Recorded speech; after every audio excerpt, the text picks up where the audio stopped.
On est toujours au festival Bulzik au Lila et maintenant je me retrouve avec Thierry. Thierry qui a une histoire personnelle avec la musique, avec Fluide Glacial et puis aussi avec ta passion pour la boucherie en fait. J'ai commencé il y a longtemps à raconter une histoire de trio qui faisait de la musique dans la rue. Après on m'a dit arrête avec ça, trouve un autre sujet. Alors j'ai trouvé l'histoire d'un trio qui jouait de la musique sur scène. Et j'avais l'impression d'avoir changé de sujet et après avoir fait une vingtaine de pages, j'ai dit tiens c'est drôle, je viens encore de faire un truc sur un trio. Ça aussi on m'a dit que si je pouvais changer de sujet ce serait bien pour essayer de faire plus commercial. Et alors j'ai parlé d'un trio qui faisait de la musique, qui n'arrivait pas à faire de la musique. Et on m'a demandé de changer de sujet. Alors là j'ai fait l'histoire de la musique académique pour enseigner aux gens ce que c'est que la musique avec des bonnes bases bien solides pour les enfants, pour leur donner envie de jouer de la flûte à bec à l'école par exemple. Donc c'est la continuité sans changement dans le changement en fait. En gros. Hein.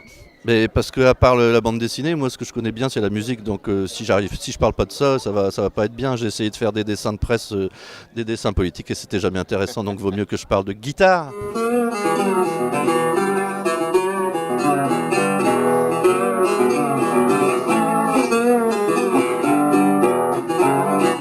Quand je fais de la musique, je parle de Biffart, de Zappa, de Dylan, et voilà, les bonnes vieilles années 70. Je racontais tout à l'heure que j'ai fait un groupe avec des copains de mon âge, sinon plus, et on a joué la semaine dernière, on fait du rock psychédélique avec de la wah-wah, inspiré à Captain Biffart, et il y a des jeunes derrière qui disent « Oh, ils se refont une crise d'adolescence !» Et on leur a dit « Non, non, on se refait pas une crise d'adolescence, on a toujours joué ça, on a toujours écouté ça, et on vous emmerde. » C'est la phrase la plus rock'n'roll qu'on puisse entendre, surtout pour des gars qui ont dépassé un certain âge.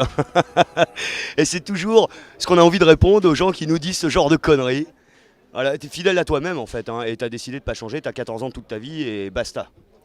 Bah oui, surtout que les gens qui nous disent des trucs comme ça, c'est des gens qui ont plus de 20 ans à peu près et qui viennent de découvrir Hendrix. On leur dit, bah, comme disait Druyer un jour, mais les années 70 c'est nous, Hendrix c'est nous, Woodstock c'est nous. Comment il faudrait qu'ils s'en rendent compte.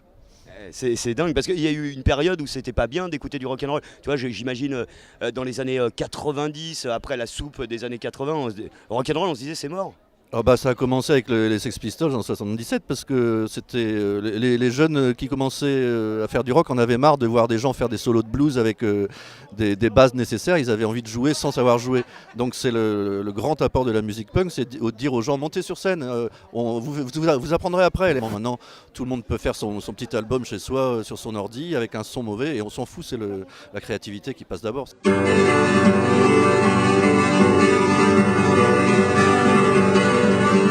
Crash on a level, mama, what a score, oh, it's slow. Sweat's gonna rise, then no boat's gonna roll. Well, you can. Il y a plein de gamins de 20 ans qui découvrent les Who par exemple en ce moment. Ils découvrent les Who, ils écoutent que ça, Led Zepp. Et alors on leur dit, mais les Who c'est nous, Led Zepp c'est nous. Thierry, le rock'n'roll is alive. Merci beaucoup Thierry. Merci, bonne soirée, bonne journée, à quelque heure que vous soyez.